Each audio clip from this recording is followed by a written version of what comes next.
నమస్తే, welcome to prime time debate. Andhra Pradesh మద్యం స్కామ్లో కీలక పరిణామాలు చోటు చేసుకుంటున్నాయి. ఒక పక్క ఇదే కేసులో కీలక పాత్రధారి అయినటువంటి రాజ్ కసిరెడ్డి అప్రూవర్గా మారితే, మరో పక్క ఈరోజు A33గా ఈ కేసులో ఆరోపణలు ఎదుర్కొంటున్న గోవిందప్ప బాలాజీని మరి ఎట్టకేలకు పోలీసులు అరెస్ట్ చేయడం జరిగింది. మరి రాజ్ కసిరెడ్డి అప్రూవర్గా మారితే ఏం చెప్తాడు, అలాగే గోవిందప్ప బాలాజీని విచారిస్తే ఆయన ఎలాంటి విషయాలు చెప్పే అవకాశం ఉంది అన్న చర్చలు అయితే నడుస్తూ ఉన్నాయి. ఇదిలా ఉంటే మరోపక్క సాక్షి కూడా తన సొంత పత్రికలో ఒక కథనాన్ని ప్రచురించింది. రాజ్ కసిరెడ్డి కావచ్చు, అలాగే ఈ కేసులో ఇప్పటి వరకు అరెస్ట్ అయిన వాళ్ళు, అలాగే విజయసాయిరెడ్డి, వీళ్ళందరూ కూడా చంద్రబాబు గారి మనుషులే, ముఖ్య నేతగా ఆయనే ఉండి ఇదంతా ప్లాన్ చేసి చేపిస్తున్నారు అని చెప్పి ఒక కథనాన్ని ప్రచురించడం జరిగింది. ఓవరాల్గా అసలు లిక్కర్ స్కామ్లో ఆరోపణలు, ప్రత్యారోపణలు, అలాగే ఇందులో ఉన్నటువంటి నిజాలు వీటన్నింటి గురించి ఈరోజు డిబేట్లో చర్చిద్దాం. మనతో పాటు డిబేట్లో పార్టిసిపేట్ చేసేందుకు స్టూడియోలో ఉన్నారు సీనియర్ జర్నలిస్ట్ సత్యమూర్తి గారు, అలాగే మరో సీనియర్ జర్నలిస్ట్ డివి శ్రీనివాస్ గారు. నమస్కారం సార్. నమస్కారం సార్. సార్ సత్యమూర్తి గారు, ఈరోజు ఒక బ్రేకింగ్ అనే చెప్పొచ్చు. పోలీసులు, సిట్ అధికారులు చాలా నుంచి సెర్చింగ్లో ఉన్నారు వీళ్ళ ముగ్గురు కోసం. ఆయన మైసూర్లోనే ఎక్కడో గోవిందప్ప బాలాజీ గారు దొరికారు అంటున్నారు. సో ఎలా ఉండబోతుందంటే ఈ కేసు ఒక కీ టర్న్ తీసుకోబోతుందంటారా గోవిందప్ప బాలాజీ అరెస్ట్తో? చాలా విషయాలు వెల్లడవటానికి అవకాశం ఉంది. ఇక్కడ ఏంటంటే మొత్తం ఈ లిక్కర్ స్కాండల్కి సంబంధించిన కీలక విషయాలు గోవిందప్ప బాలాజీ దగ్గర ఉన్నాయి. ఎందుకు అంటే అల్టిమేట్ బెనిఫిషరీ ఎవరు అనేది తేలాల్సి ఉంది. ఇప్పుడు ఎట్లా కుంభకోణం ఎట్లా జరిగింది అనేది ఎస్టాబ్లిష్ అయిపోయింది. కుంభకోణంలో జరిగిన అంటే వసూలైన డబ్బుల్ని ఎట్లా డిస్ట్రిబ్యూట్ చేసుకున్నారనేది ఎస్టాబ్లిష్ అయిపోయింది. మొత్తం ఈ స్కామ్కి సంబంధించిన మోడస్ ఆపరెండి అంతా వెల్లడైపోయింది. ఇప్పుడు నెక్స్ట్ వెల్లడి కావాల్సింది ఏంటి అంటే ఈ డబ్బులన్నిటికీ అల్టిమేట్ బెనిఫిషరీ ఎవరు అనేది. అది మీకు నాకు అందరికీ తెలుసు. ఆ అల్టిమేట్ బెనిఫిషరీ ఎవరు అనేది అందరికీ తెలుసు. కానీ పోలీసులు లేకపోతే ప్రాసిక్యూషను దాన్ని ఆన్ పేపర్ రుజువు చేయాల్సి ఉంటుంది. అల్టిమేట్ బెనిఫిషరీ ఎవరు మీరు చెప్పండి. ఆటోమేటిక్గా జగన్మోహన్ రెడ్డి అల్టిమేట్ బెనిఫిషరీ, అందులో ఎటువంటి సందేహం లేదు. లేకపోతే జగన్మోహన్ రెడ్డి దగ్గర పనిచేసే ఆయన పిఏ, లేకపోతే ఆయన ఆఫీసులో ఉండే ఐఏఎస్ ఆఫీసరు, భారతీ రెడ్డి కంపెనీలు, ఆ భారతీ సిమెంట్స్లోనే కాకుండా మొత్తం 12 కంపెనీలలో వాళ్ళకి సంబంధించిన 12 కంపెనీలలో డైరెక్టర్గా ఉన్న గోవిందప్ప బాలాజీ. ఈ ముగ్గురు డబ్బులు వసూలు చేసి ఎవరికి ఇస్తారు? మీకు నాకైతే ఇవ్వరు కదా. అందుకని అల్టిమేట్ బెనిఫిషరీ ఎవరో కూడా మనకు తెలుసు. కానీ ఆన్ పేపరు ప్రాసిక్యూషన్ ఎస్టాబ్లిష్ చేయాలి అంటే పోలీసులు ఇంకా దర్యాప్తు చేయాల్సి ఉంటుంది. ఆ దర్యాప్తు కోసం, ఆ దర్యాప్తుని ముందరికి తీసుకెళ్లటం కోసమే గోవిందప్ప బాలాజీ కోసం వెతికారు. మహానుభావుడు దొరికాడు. ఇప్పుడు నెక్స్ట్ అతను ఏం చెప్తాడు, అతను ఎట్లా చెప్తాడు, అతని దగ్గర అతను ఎందుకంటే వీళ్ళందరూ కూడా ఒకటే ఫార్ములా కదా, మాకు తెలియదు, మర్చిపోయాము, గుర్తులేదు అనే ఫార్ములానే గోవిందప్ప బాలాజీ కూడా మరి చెప్తాడా? చెబితే పరిస్థితి ఎట్లా ఉంటుంది? ఇప్పటికే సేకరించిన ఆధారాలని అతను ముందర పెట్టి పోలీసులు అడుగుతారా? ఏం జరుగుతుందనేది మనం వేచి చూడాలి. మొత్తానికైతే గోవిందప్ప బాలాజీ పోలీసుల చేతికి చిక్కటంతో ఈ కేసు దాదాపుగా ఒక కొలుక్కు వచ్చినట్టుగా మనం భావించవచ్చు. మరో డెవలప్మెంట్ ఏంటంటే రాజ్ కసిరెడ్డి అతను కొంచెం బాధపడుతూ ఉన్నాడు. అతను నన్ను ఇట్లా వాడుకున్నారు, అన్నీ నా ద్వారా డబ్బులు వసూలు చేశారు, నా ద్వారా పెట్టుబడులు పెట్టించారు, ఇప్పుడు నన్ను ఇరికిస్తున్నారు అని అప్పుడు ఆ మధ్య మీకు తెలిసే ఉంటుంది కదా, విజయసాయిరెడ్డి చెప్పాడు. మొత్తం కీలక పాత్రధారి, సూత్రధారి అందరూ రాజ్ కసిరెడ్డే, ఇంకా వేరే ఎవ్వరు లేరు ఇందులో అని చెప్పి విజయసాయిరెడ్డి చెప్పినప్పుడు అందరూ కూడా అతనేదో మామూలు క్యాజువల్గా స్టేట్మెంట్ ఇచ్చాడు అనుకున్నారు. కానీ ఇది ఈ కుట్ర, ఈ స్కాండల్ జగన్మోహన్ రెడ్డి దాకా చేరకుండా విజయసాయిరెడ్డి కుట్ర పన్నాడు అనేది ఆనాడు విజయసాయిరెడ్డి ఇచ్చిన స్టేట్మెంట్ తోటి మనకు కాదు రాజ్ కసిరెడ్డికి అర్థమైంది. రాజు కసిరెడ్డికి అర్థమయ్యి ఇప్పుడు అతను ఒక్కొక్క నిజాన్ని బయటికి తీసుకొస్తూ ఉన్నాడు. అది అతను దాదాపుగా అప్రూవర్గా మారిపోయినట్టే. ఇంకొక విషయం ఏంటంటే, ఇందులో అప్రూవర్గా మారిపోతే అతనేదో నిర్దోషిగా వదిలేయటం కాదు, కొంచెం శిక్ష తగ్గుతుంది, పోలీసులకి పని తగ్గుతుంది. అతనికి శిక్ష తగ్గుతుంది, పోలీసులకి పని తగ్గుతుంది. ఎందుకు అంటే అతను తెలీదు, గుర్తులేదు, మర్చిపోయాను అంటే కొంచెం పోలీసులు ఎక్కువ శ్రమ పడాల్సి ఉంటుంది. లేదు, రాము ఈజ్ ఎ గుడ్ బాయ్ లాగా అన్ని విషయాలు చెప్పేస్తే కేసు తొందరగా పరిష్కారం అవుతుంది. అందుకని రాజ్ కసిరెడ్డి రాము ఈజ్ ఎ గుడ్ బాయ్ లాగా మారిపోయాడని అంటున్నారు. అంటే అన్నీ చెప్తాడు, ఇప్పటికే కొన్ని విషయాలు చెప్పాడు. అందుకనే ఇవాళ సాక్షి పేపర్లో కూడా చిలవలు పొలవలుగా రాసుకుంటూ ఉన్నారు. వీళ్ళందరూ కూడా అంతా తెలుగుదేశం పార్టీ ఎట చెప్తే అట చేస్తున్నారు అన్నట్టుగా. మరి భారతీ రెడ్డి ఆధ్వర్యంలో ఉన్న సాక్షి పేపరు వార్తలు రాసుకోవటం అంటే అది మనం సాక్షి పేపర్ ఎట్లా రాస్తుందో మనం వివేకానంద రెడ్డి మర్డర్ కేసులో ప్రత్యక్షంగా చూసాం కదా. అందుకని అందరూ కూడా వివేకానంద రెడ్డి మర్డర్ కేసులో సాక్షి ఎటువంటి వార్తలు రాసిందో అందరికీ తెలుసు. కాబట్టి ఇప్పుడు ఈ మద్యం కుంభకోణంలో కూడా అటువంటి వక్రీకరించే వార్తలే రాసుకుంటూ ఉన్నారు. వాళ్ళు ఎంత రాసుకున్నా, ఎంత పెన్నులు అరగదీసుకున్నా విషయం అయితే ప్రజలందరికీ, రాష్ట్ర ప్రజలందరికీ అర్థమైపోయింది. పోలీసులు ఆ డైరెక్షన్లో వేగంగా ముందరికి వెళ్తూ ఉన్నారు. సార్, అయితే డివిఎస్ గారు ఇప్పుడు సాక్షిలో ప్రచురితమైన కథనం గురించి సత్యమూర్తి గారు అన్నారు.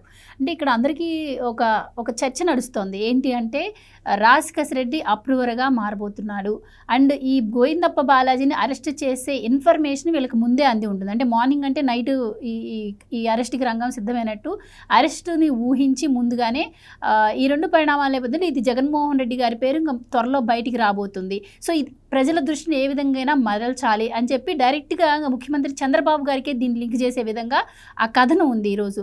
సో ఇప్పుడు అన్నట్టు ప్రజల దృష్టిని మరల్చేందుకే ఈ కథనాలు అంటారా? నిజంగా ఈ కథనాలను ప్రజలు నమ్ముతారంటారా? రాజ్ కసిరెడ్డి ఇవాళ టీడీపీ వ్యాపార భాగస్వామి అన్న ఏదో రాశారు. మరి టీడీపీ నాయకుడి వ్యాపార భాగస్వామిని జగన్మోహన్ రెడ్డి తన సలహాదారుడిగా ఎందుకు నియమించుకున్నాడు? ఐటీ సలహాదారుడు అంటే ఆయన ఐటీ అడ్వైజరా? అంటే వైసీపీలో ఎవరు లేక టీడీపీ వాళ్ళని అడ్వైజర్లుగా పెట్టుకున్నాడా? ఎవరు రాజ్ కసిరెడ్డి? ఎందుకని రాజ్ కసిరెడ్డి పైన ఇవాళ హడావిడిగా సాక్షి విషం కక్కుతాను? అంటే సాక్షియే ఇవాళ రాజ్ కసిరెడ్డిని అప్రూవర్గా మారుస్తుందా?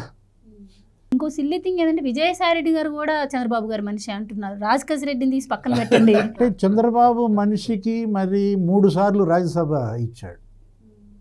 ఏది చంద్రబాబు మనిషికి మరి జగన్మోహన్ రెడ్డి ఒక 10 పదవులు ఇచ్చాడు. విజయసాయి రెడ్డి చంద్రబాబు మనిషి అయితే నువ్వు 10 పదవుల్లో ఎందుకు నియమించావు? ఇది అతనే ఇవాళ రాజ్యసభాపక్ష నాయకుడు, పార్లమెంటరీ పార్టీ నాయకుడు, ఏపీ ప్రభుత్వ ప్రతినిధి, లేకపోతే ఒక నిన్నటిదాకా ఇక్కడ ఉన్నాడు, గుండెల్లో ఉన్నాడు. ఇప్పుడు ఇవాళ షర్మిల జగన్మోహన్ రెడ్డికి ఒక అద్దం పంపింది. అద్దం పంపింది ఏంటా నాకు అర్థం కాల. ఏది ఒకసారి ముఖం చూసుకోరా అన్నాయి అని చెప్పి అద్దం పంపితే నీ ముఖంలో నువ్వు కనపడతావా, చంద్రబాబు కనపడతాడా? ఇప్పుడు అద్దం షర్మిల సాక్షికి పంపుద్దా? పోయిసారి జగన్కి పంపింది, ఇప్పుడు సాక్షి వాళ్ళ ముఖం వాళ్ళని చూసుకోమంటుందా?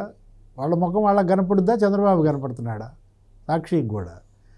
అంటే ఇవాళ విజయసాయి రెడ్డి మీరు అన్నదే ఏది చంద్రబాబు మనిషిగా మారాడని, లేకపోతే ఇంకా ఇందులో ఉన్నటువంటి ఆ ఉద్యోగులంతా చంద్రబాబు మనుషులుగా మారిపోయారని, ఎవరు సత్యప్రసాద్ ఎక్సైజ్ అతను బెవరేజెస్, లేకపోతే అనూష అంటే ఎవరు అమ్మాయి రికార్డ్ అసిస్టెంట్, ఎవరెవరికి ఎంతెంత డిస్టిలరీలకు ఆర్డర్ ఇవ్వాలి అనే ఆ కోటా పంపేది వాట్సాప్లో అవంట మిథున్ రెడ్డికి పంపుద్దంట.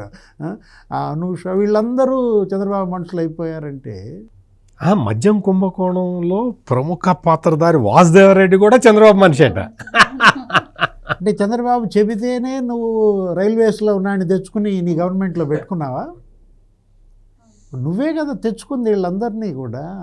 అంటే తను ఏంటంటే చేతిలో పేపర్ ఉంది, మీడియా ఉంది, తను ఏది చెప్పినా జనం నమ్ముతారు, జనం పిచ్చోళ్ళు అన్నటువంటి అతని ధీమా. అలాని కాదు కానీ వాళ్ళని బెదిరిస్తున్నారు, బెదిరించి లోబరుచుకుంటున్నారు. రాజ్ కసిరెడ్డికి అసలు సంతకం పెట్టడానికి ఇష్టం లేకపోయినా వీళ్ళు బెదిరించి ఆయనతో సంతకం పెట్టి వాళ్ళ చిన్నపిల్లల అంటే పసిపిల్లల సంతకం పెట్టలేదు అని జడ్జి గారి ముందు చెప్పాడని కూడా రాశారు.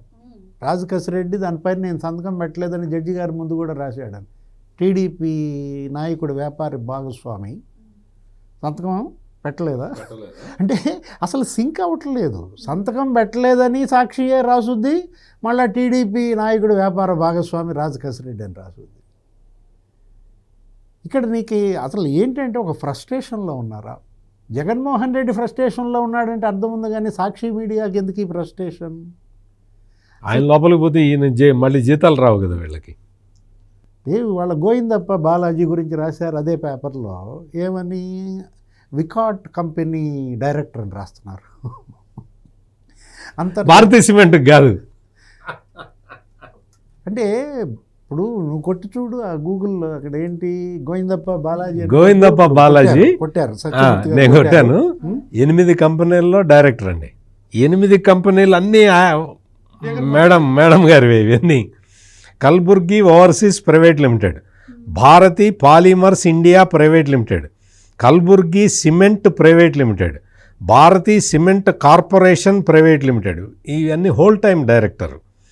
Bharati polymers India private limited, Kalburgi cement private limited, Bharathi cement corporation private limited additional director, Bharathi cement corporation private limited director అయ్యాడు.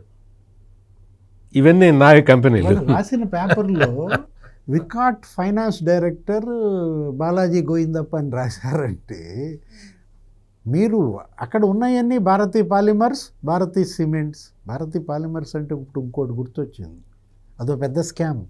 అసలు దాని మీద ఎందుకని కూటమి ప్రభుత్వం మరి ఇంతవరకు దృష్టి పెట్టలేదో నాకైతే అర్థం కావట్లా. మొత్తం ఆంధ్రప్రదేశ్లో ఉన్న సిమెంట్ ఫ్యాక్టరీలన్నీ కూడా బ్యాగ్స్ భారతీ పాలిమర్స్, ఆ రెడ్ బ్యాగే వాడాలి అనేది పెద్ద స్కామ్ అది.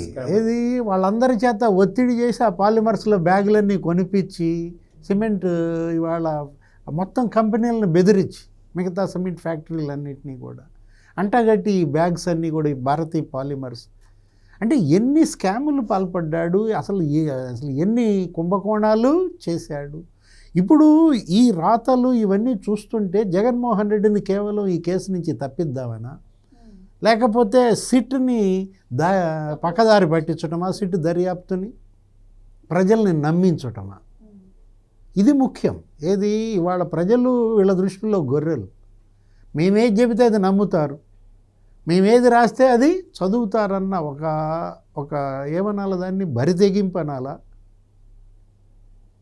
ప్రజలు ఇవాళ వీళ్ళకన్నా చాలా తెలివైన వాళ్ళు, విఘ్నులు అన్నమాట. ఇవన్నీ చదువుతారు, నవ్వుకుంటారు అంతే తప్ప వీళ్ళ ఉచ్చులో పడటానికి వాళ్ళు మళ్ళీ సిద్ధంగా లేరు.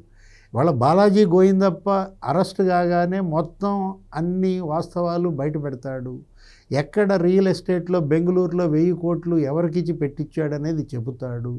1000 కోట్లతో గోల్డ్ కొన్నది ఎక్కడెక్కడ ఎవరెవరికి పంపారు. అసలు సౌత్ ఆఫ్రికాలో వజ్రాల వ్యాపారం సంగతి ఏంటి, సౌత్ ఆఫ్రికాకి వీళ్ళకి ఉన్న లింకులు ఏంటి. పెద్దిరెడ్డి రామచంద్రారెడ్డి మనం చూసాం, ఎన్నికల ఫలితాలు రాకముందే ఇక్కడున్న మెషినరీ పిఎల్ఆర్ ప్రాజెక్ట్స్ అంతా కూడా సౌత్ ఆఫ్రికాకి పంపించాడు. అక్కడ ఏం జరుగుతుంది సౌత్ ఆఫ్రికాలో? సౌత్ ఆఫ్రికాలో ఉన్న డైమండ్ బిజినెస్కి పెద్దిరెడ్డికి ఉన్నటువంటి లింకులు ఏంటి, మిథున్ రెడ్డికి ఉన్నటువంటి లింకులు ఏంటి, జగన్మోహన్ రెడ్డి పెట్టుబడులు అందులోకి ఎంతకు పోయాయి? మనీ లాండరింగ్ ఇవాళ ఇక్కడ ప్రధాన ఆరోపణలు. ఇదంతా కూడా వీళ్ళందరినీ అరెస్ట్ చేసింది దేనిపైన? 7 రకాలుగా మనీ లాండరింగ్ జరిగిందన్నారు, 5 రకాలుగా మనీ రూటింగ్ జరిగిందన్నారు. ఏది రియల్ ఎస్టేట్లో కానీ, హాస్పిటల్స్లో కానీ, లేకపోతే ఈ బంగారం రూపంలో కానీ, అసలు విదేశాలకు తరలిపోయింది. కానీ మనకు తెలిసి 40,000 కోట్ల పైన నగదు నీకు విదేశాలకి వెళ్ళిపోయింది. వీళ్ళు స్పెషల్ ఫ్లైట్స్ ఎక్కువగా వాడింది కూడా దీనికోసమే అంటున్నారు. దుబాయ్ పర్యటనలు ఎక్కువగా చేసింది కూడా దీనికోసమే అంటున్నారు. మనం గతంలో కూడా చెప్పుకున్నాం, ఒక సోషల్ మీడియాలో ఒక పోస్ట్ ఫార్వర్డ్ చేసినందుకు అంకబాబుని అరెస్ట్ చేశారు. ఆ పోస్టు సారాంశం ఏంటి? ఒక ఐఏఎస్ భార్య దుబాయ్ నుంచి స్పెషల్ ఫ్లైట్లో గన్నవరం వస్తోంది, ఆమె దగ్గర బంగారం ఉంది, అన్అకౌంటెడ్ బంగారం ఉంది, పట్టుకున్నారు, కస్టమ్స్ వాళ్ళు పట్టుకున్నారు. అంటే ఇవాళ ఐఏఎస్ పరారీలో ఉన్నాడు. ఇవాళ ఐఏఎస్ పరారీలో ఉండటం ఏంటి, అప్పుడు వచ్చినటువంటి ఆ పోస్ట్ ఏంటి, అసలు ఈ బంగారం ఏంటి, 5 ఏళ్లలో జగన్మోహన్ రెడ్డి ముఖ్యమంత్రిగా ఈ స్పెషల్ ఫ్లైట్స్ భాగోత్వం పైన ఎంక్వైరీ పెట్టారు. ఎవరెవరు వెళ్ళారు, ఎక్కడికి వెళ్ళారు, ఎంతెంత తీసుకెళ్ళారు, ఏం తెచ్చారు.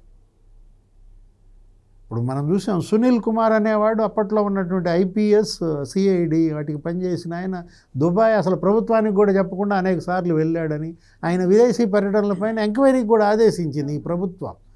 అమెరికాకి వెళ్ళాడని, అక్కడ ఒక 4 రోజులు ఉన్నాడని, లేకపోతే అసలు జర్మనీకి అని చెప్పి అమెరికా వెళ్ళాడని, దుబాయ్ వెళ్ళాడని డేట్స్తో సహా వచ్చిన దీంట్లో మొత్తం జగన్మోహన్ రెడ్డి హయాంలో ఆ జరిపిన విదేశీ పర్యటనలన్నిటిపైన ఒక ఎంక్వైరీ వేస్తే తప్ప వాస్తవాలు బయటకు రావు. ఇక్కడ మనం ఇంకోటి ఏంటంటే, వివేకానంద రెడ్డి మర్డర్ జరిగినప్పుడు ముందర ఈ విజయసాయి రెడ్డి వచ్చి గుండెపోటు అన్నాడు, అదన్నాడు, ఇదన్నాడు. మరుసటి రోజు నెక్స్ట్ డే విజయసాయి రెడ్డి అంటే చంద్రబాబు మనిషి, విజయసాయి రెడ్డి అంటే చంద్రబాబు నాయుడు మనిషి, అండర్లైన్ చేసుకోవాలి. ఆ విజయసాయి రెడ్డి గుండెపోటు అని చెప్పాడు, తర్వాత అది మర్డర్ అని తేలింది. అంతా అయిపోయిన తర్వాత నెక్స్ట్ డే మార్నింగు సాక్షి పేపర్లో చంద్రబాబు నాయుడు పెద్ద నిలువెత్తు కటౌట్ వేసి నారాసుర రక్త చరిత్ర అని రాశారు. రాస్తే ఈయన వెళ్ళి చంపేశాడేమో అని చెప్పి అందరూ అనుకున్నారు. ఆ తర్వాత తెలిసింది మనమే వేసేసి మనం చంద్రబాబు నాయుడికి మీదకి నెట్టామని. ఇప్పుడు ఈరోజు సాక్షి పేపర్లో అండి, ఇది కొంచెం జూమ్ చేసుకోండి అమ్మా. ఇందులో ఈ మద్యం కుంభకోణంలో అండి, ఈ ఒక లిక్కర్ బాటిల్ చంద్రబాబు నాయుడు పక్కన పెట్టి గ్లాసులో లిక్కర్ పోసి ఐస్ క్యూబ్ వేసి చంద్రబాబు నాయుడు తాగుతున్నట్టు లిక్కర్ కుంభకోణం మీద సాక్షి వేసిన ఒక ఇలస్ట్రేషను. అంటే చంద్రబాబు నాయుడు లిక్కర్ తాగింది ఎవరి దగ్గర లిక్కరు, డబ్బులు ఎక్కడికి పోయినాయి, ఎవరి కంపెనీలకు పోయినాయి, ఇదే నువ్వు వేసే కార్టూను, ఇట్ట కార్టూన్ వేస్తావా అంటే ఈ కార్టూన్ చూసి ప్రజలు నమ్మాలా? అంటే చంద్రబాబు నాయుడు ఫోటో వేసి పక్కన మద్యం బాటిల్ వేస్తే నీ కుంభకోణం పోతుందా, ఆయన మీదకి వెళ్ళిపోతుందా? ఎదవ తెలివితేటలు ఇవన్నీ వేసుకొని తాగింది మొత్తం డబ్బులని కొట్టేసిందేమో ఎవరో, నేను ఇప్పుడే చెప్పాను కదా, మొత్తం అందరూ చెప్తూ ఉన్నారు, మొత్తం వీళ్ళందరినీ వాడుకొని బలిపశువుల్ని చేస్తున్నాడని చెప్పి ఈరోజు రాజ్ కసిరెడ్డి దగ్గర నుంచి, విజయసాయి రెడ్డి దగ్గర నుంచి, ఈ రేపో ఎల్లుండో గోవిందప్ప బాలాజీ కూడా చెప్తాడు అతను ఏ కంపెనీలకి డైరెక్టర్లుగా ఉన్నాడో, విరాట్ కంపెనీ ఎట్లా ఉన్నాడో, భారతీ పాలిమర్స్, భారతీ సిమెంట్స్, ఇవన్నీ ఏంటో చెప్తాడు ఇప్పుడు వచ్చి గోవిందప్ప బాలాజీ. మందు ఎవడు తాగాడో, ఆ మందు మొత్తం ఎవడు భోజనం చేశాడో, ఆ డబ్బులన్నీ ఎవడు తిన్నాడో మొత్తం అంతా బయటకు వస్తుంది. ఇటువంటి కార్టూన్లు వేసుకొని ఇటువంటి దొంగ ప్రచారం చేసుకుంటూ, దొంగతనం చేసింది నువ్వు, దొంగ ప్రచారం వేరే వాళ్ళ మీద చేసుకుంటూ ఎంతకాలం బతుకుతారు? అండ్ ఇంకోటి అండి, ఇప్పుడు విజయసాయి రెడ్డి కానీ కసిరెడ్డి కానీ చంద్రబాబు గారి మనుషులు అంటున్నారు, కానీ గతంలో మనం చూసాం కదా, సొంత చెల్లెల్ని చంద్రబాబు గారి మనిషి పచ్చ చీర కట్టుకొని పోయింది, ఆయన దగ్గర పోయింది. ఎంత నీచంగా మాట్లాడాడండి. వాళ్ళ అమ్మ మీద అనలేదా? విజయమ్మ చంద్రబాబు మనిషి అని ఇంకా అనలేదేమో. బొత్స సత్యనారాయణ చెప్పాడు కదా, వాళ్ళ అమ్మ గురించి బొత్స సత్యనారాయణ చెప్పాడు, నీకేం తెలుసు కూర్చో అని చెప్పి తిట్టాడు.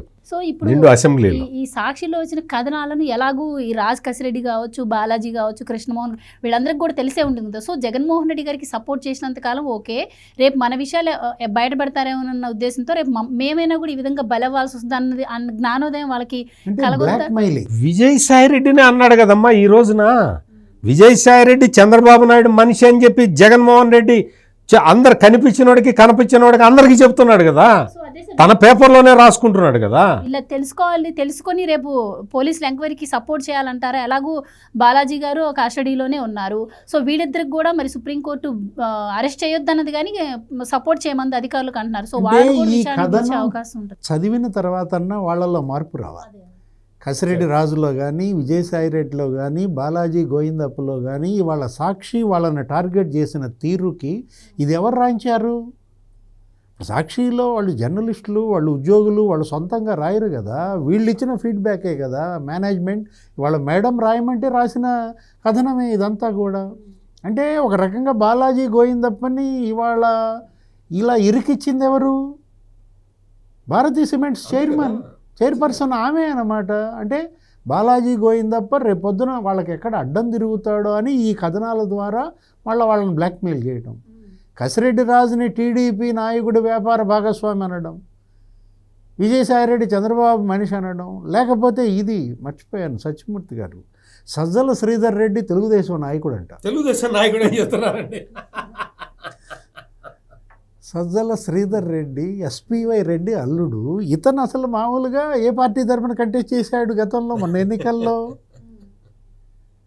అతను తెలుగుదేశం నాయకుడు అని రాశారంటే ఎస్పీవై రెడ్డి గతంలో టీడీపీలోకి మారాడు వైసీపీ నుంచి, కాబట్టి శ్రీధర్ రెడ్డి టీడీపీ నాయకుడు అని రాసేస్తే పోలా.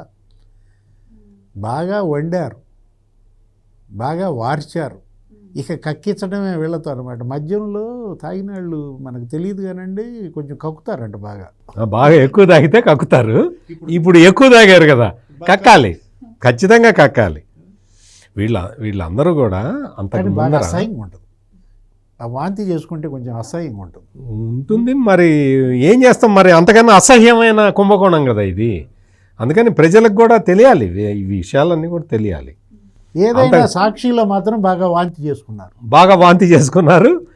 ఈ సాక్షిలో వివేకానందరెడ్డి మర్డర్ జరిగినప్పుడు ఒక స్టోరీ రాసుకోవడం, సజ్జల రామకృష్ణారెడ్డి వచ్చి చెప్పటం, మరుసటి రోజు దాన్ని సాక్షి పేపర్లో భారీ ఎత్తున వేసుకోవడం, ఇట్లా వేసుకుంటూ వాళ్ళందరినీ కూడా మొత్తం ప్రజల్ని కన్విన్స్ చేద్దామని రకరకాలుగా ప్రయత్నాలు చేశారు.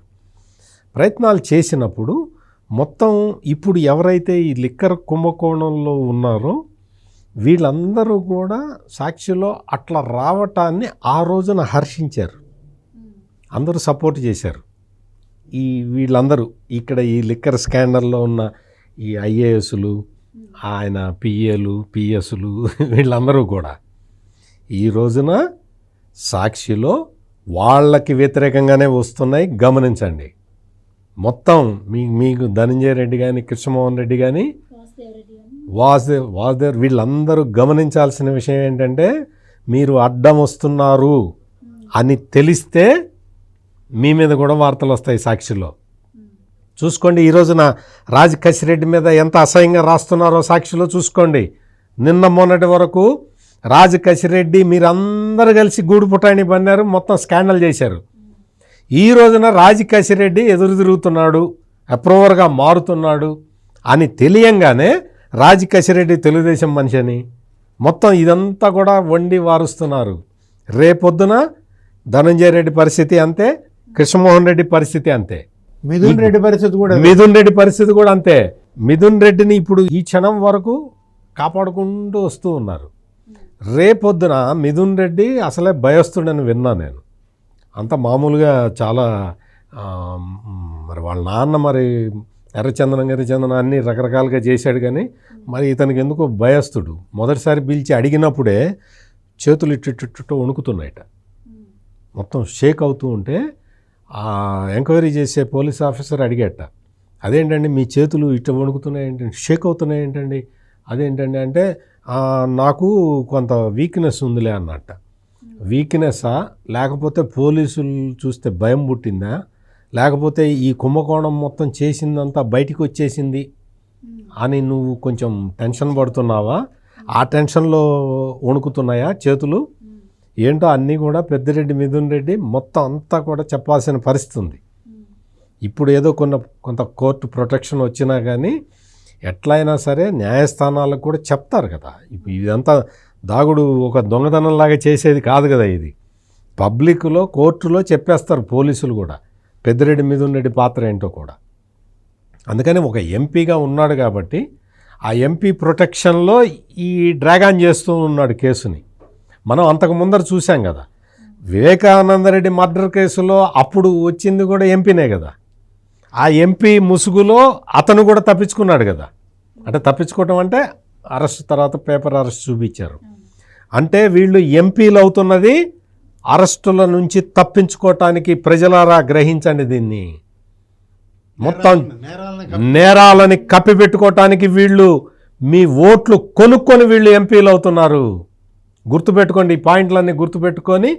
ఎందుకంటే వీళ్ళందరూ కూడా నేరాలతోటి సంబంధం ఉన్న ఈ బ్యాచ్ అంతా కూడా ఇటువంటి పనులు చేయటంలో ఆరితేరిపోయి ఎలక్షన్లు రాగానే జగన్మోహన్ రెడ్డి కూడా చెప్పాడు కదా, నేను 2027లో పాదయాత్ర మీ ఓట్లు కొనుక్కోవటానికి మొత్తం ఊరూరు తిరుగుతాను నేనని చెప్తున్నాడు కదా, బహిరంగంగానే చెప్తున్నాడు. ఎలక్షన్లు వస్తే తప్ప నేను పాదయాత్రకు రాను అని జగన్మోహన్ రెడ్డి కూడా చెప్తున్నాడు కదా. ప్రజలందరూ గమనించాల్సింది ఏంటంటే మీ ఓట్లు కొనుక్కోవటానికి మళ్ళీ వీళ్ళందరూ బయలుదేరుతారు. జాగ్రత్తగా ఉండాలి. ఈ పెద్దిరెడ్డి మిథున్ రెడ్డి చెయ్యి వణకటం కొంచెం ఆపుకొని తల ఆడించటం నేర్చుకోవాలి. పోలీసులు అడిగిన దానికి నిజం చెప్పటం నేర్చుకోవాలి.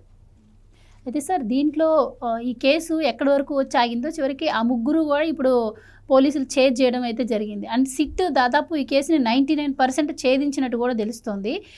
మరి ఇప్పుడు ఈడీ కూడా ఎంటర్ అయింది కాబట్టి ఏ విధంగా ఉండబోతుంది? మరి జగన్మోహన్ రెడ్డి అరెస్ట్ ఒక తొందరలోనే ఉంటుంది అని అనుకోవచ్చా? అంటే ఇప్పుడు మనం అనుకున్నది అదే. ఏది ఇవాళ 7 లేయర్స్ ఈ దోచినటువంటి ఈ కుంభకోణం 7 లేయర్లుగా దోచేసిన పరిస్థితుల్లో నీకు 5 లేయర్లు బ్రేక్ అయ్యాయి. ఇప్పుడు 6వ లేయర్ ఏది మిథున్ రెడ్డి సుప్రీంకోర్టు ఈరోజే ఇచ్చింది ఆదేశాలు. హైకోర్టుకు కూడా చెప్పింది ఏమని, అతన్ని ఆ బెయిల్ పిటిషన్ మీద మళ్ళీ విచారణకి కింద నుంచి విచారించమని ఆదేశించిన నేపథ్యంలో ఇప్పుడు అతనికి బెయిల్ కనుక ఇవ్వలేదనుకోండి రేపు పొద్దున హైకోర్టు, అతను అరెస్ట్ కాక తప్పదు. ఎవరు ఇవాళ 6వ లింక్ కూడా తెగితే ఇంకా నెక్స్ట్ ఏంటి, ఇక బిగ్ బాస్ 7వ లింకు. ఇక అంతిమంగా ఏంటనమాట, మొత్తం ఇవాళ తాడేపల్లి ప్యాలెస్ కేంద్రంగా ఈ వసూళ్ళ ఈ దందా ఏది రోజుకు 2 కోట్లు ఆ తాడేపల్లి ప్యాలెస్లో మరి 3,000 కోట్లు వసూలు చేశారని. ఒక్క ఏది వసూళ్లలోనే 3,113 కోట్లు. మరి తయారీలో ఏది జే బ్రాండ్స్ కదా వీళ్ళు తయారు చేసి. అంటే ఇంకొక డౌట్ సార్, ఇప్పుడు వీళ్ళ రిమాండ్ రిపోర్ట్లో జగన్మోహన్ రెడ్డి గారి పేరు వినిపిస్తుంది. మరి మనీ లాండరింగ్ జరిగినట్టు, మనీ రూటింగ్ జరిగినట్టు జగన్మోహన్ రెడ్డి గారికి ఎటువంటి సంబంధం అంటే ప్రూఫ్ లేకపోతే ఆయన అరెస్ట్ దాకా అసలు వెళ్తుందంటారా? అంటే కేవలం ఆరోపణలతోటే ఆయన దగ్గరికి కేసు వెళ్ళగలరంటారా అధికారులు? ఇక్కడ స్పష్టంగా నీకు కనపడుతోంది కదా, ఏది మనీ ట్రయల్ నీకు ఎక్కడెక్కడ వసూలు చేశారు, ఎవరెవరికి ఆ డబ్బు ఇచ్చారు, ఇచ్చిన వాళ్ళందరూ చెప్తున్నారు కదా. నీకు ఇక్కడ ఇష్యూ ఏంటి, సహనిందితుడే నిందితుడిని పట్టించాడు. తోడు దొంగే దొంగతనం చేసింది ఇతను, నేను అతను కలిసి దొంగతనం చేశాము అని చెప్పి రుజువులతో సహా పట్టిస్తే ఇంకా నీకు ఇంకేముంది. నీకు కంపెనీ ఉందనుకోమ్మా, నీ కంపెనీలోకి నీకు తెలియని వాడు ఎవడన్నా వచ్చి పెట్టుబడి పెడతాడా? లేదు. మరి ఇప్పుడు భారతీయ కంపెనీలో వాడు వచ్చి మొత్తం పెట్టుబడి పెడుతుంటే మరి నీకు సంబంధం ఉందా లేదా? జగన్మోహన్ రెడ్డి కంపెనీలో వచ్చి వాడు పెట్టుబడి పెడితే సంబంధం ఉందా లేదా? జగన్మోహన్ రెడ్డి అక్రమాస్తుల కేసులో జరిగింది అదే కదా, అట్లాగే కదా పట్టుకున్నది. సో మీరు చెప్తున్న దాన్ని బట్టి సిట్ అధికారులు అయితే వెళ్ళలేరు. ఈడీ ఏమన్నా మనీ లాండరింగ్ సిట్ కూడా వెళ్తుంది, సిట్ కూడా వెళ్తుంది. ఈడీ వెళ్ళగలదు. ఈ ఫోటో చూడండి, భారతీయ సిమెంట్స్లో అతను గోవిందప్ప బాలాజీ భారతీ రెడ్డి గారి పక్కనే ఉన్నాడు. అంటే ఈయన డబ్బులు వసూలు చేసి మీకు నాకు ఇస్తాడా, మేడంకి ఇస్తాడా? Simple logic. అంటే ఇవాళ ఏంటి, మొత్తం సీఎంఓ అంతా ఈ కుంభకోణంలో ఇన్వాల్వ్ అయింది. జగన్మోహన్ రెడ్డి సీఎంగా సీఎంఓ ప్రిన్సిపల్ సెక్రటరీ ఇందులో ఇన్వాల్వ్ అయ్యాడు. ఆయనే మీటింగుల్లో పాల్గొన్నాడు. ఎవరు, ధనుంజయ రెడ్డి. సీఎం ఓఎస్డీ పాల్గొన్నాడు. ఎవరు, కృష్ణమోహన్ రెడ్డి. వాళ్ళు ఆ కిక్ బ్యాక్ పాలసీ రూపొందించిందే వాళ్ళు. ఏది అది లిక్కర్ పాలసీ కాదు, అదేంటి కిక్ బ్యాక్ పాలసీ అన్నమాట. ఇప్పుడు మొత్తం డబ్బంతా ఏ కంపెనీలోకి వెళ్ళింది? భారతీయ సిమెంట్స్లోకి వెళ్ళిందని వాళ్ళ గోవిందప్ప బాలాజీ వాళ్ళ అరెస్ట్ దరిమిల 1000 కోట్ల రూపాయలు నీకు బెంగళూరు రియల్ ఎస్టేట్లో ఇన్వెస్ట్ చేశారు, 1000 కోట్లు బంగారం కొన్నారు. ఈ వజ్రాల వ్యాపారం ఏంటి, వీటన్నిటి వెనక ఎవరున్నారు, మొత్తం అంతా బయటకు వస్తుంది అనమాట. మనం అన్నది అదే. 4000 కోట్లు దుబాయ్కి పంపించినట్టు లావు కృష్ణదేవరాయలు పార్లమెంట్లో చెప్పాడు. ఆ దుబాయ్ కంపెనీ ఏంటి, ఎవరిది? ఇప్పుడు ఆ ఎత్తుకెళ్ళినాడు 2000 కోట్లు సునీల్ రెడ్డి ఎక్కడ? సునీల్ రెడ్డి ఎక్కడ ఉన్నాడు? ఎవరు సునీల్ రెడ్డి? ఎవరు? ఇప్పుడు ఆ సునీల్ రెడ్డి దిశగా దర్యాప్తు ముమ్మరం చేయాల్సిన అవసరం ఉంది సిట్ కూడా. అసలు వైఎస్ అనిల్ పాత్ర ఏంటి? ఏది అనిల్ అటు శాండ్ మాఫియాలో వసూలు చేశారన్నాం, అదేంటి ఆ జేపీ వెంచర్స్ టౌన్కి వాళ్ళందరి దగ్గర అతను రోజుకి 8 కోట్లు వసూలు చేశారని శాండ్ మాఫియాలో వినపడ్డ అనిల్ పాత్ర ఇక్కడ కూడా వినపడింది. ఏంటి ఇప్పుడు కసిరెడ్డి రాజు ఈ డబ్బులు ఇవ్వడం, ఇటు గోవిందప్ప బాలాజీ కొంత అమౌంట్ ఇచ్చాడు, మరి కొంత అమౌంట్స్ ఇతనికి ఇచ్చారు. ఎవరికి? వైఎస్ అనిల్కి. అనిల్ రెడ్డి ఇవాళ జగన్మోహన్ రెడ్డి బంధం ఏంటి? సునీల్ రెడ్డికి జగన్మోహన్ రెడ్డికి బంధం ఏంటి? ఈ లింకులు ఇంకా ఎస్టాబ్లిష్ చేయాల్సినటువంటి అవసరం ఉందన్నమాట. అంటే సిట్ ఈ దర్యాప్తుని ఇప్పటి వరకు కొలికి తెచ్చింది ఎంత అంటావు? నువ్వు 90% అంటున్నావు, కాదు 70%. ఇంకా 30% దర్యాప్తుని ఇంకా ముమ్మరం చేయాల్సినటువంటి అవసరం ఉందన్నమాట. ఇప్పుడు ఈడీ ఎంటర్ అయ్యి, ఈ దశలో ఈడీ ఎంటర్ అయ్యి ఇప్పటివరకు జరిగిన దర్యాప్తు వివరాలు ఇవ్వమంది. ఈసీఐఆర్ కూడా కట్టింది. ఇది ఎఫ్ఐఆర్ లాగా ఇవాళ ఎన్ఫోర్స్మెంట్ కేసు ఇన్వెస్టిగేషన్ రిపోర్ట్ కూడా ఫైల్ చేశారు.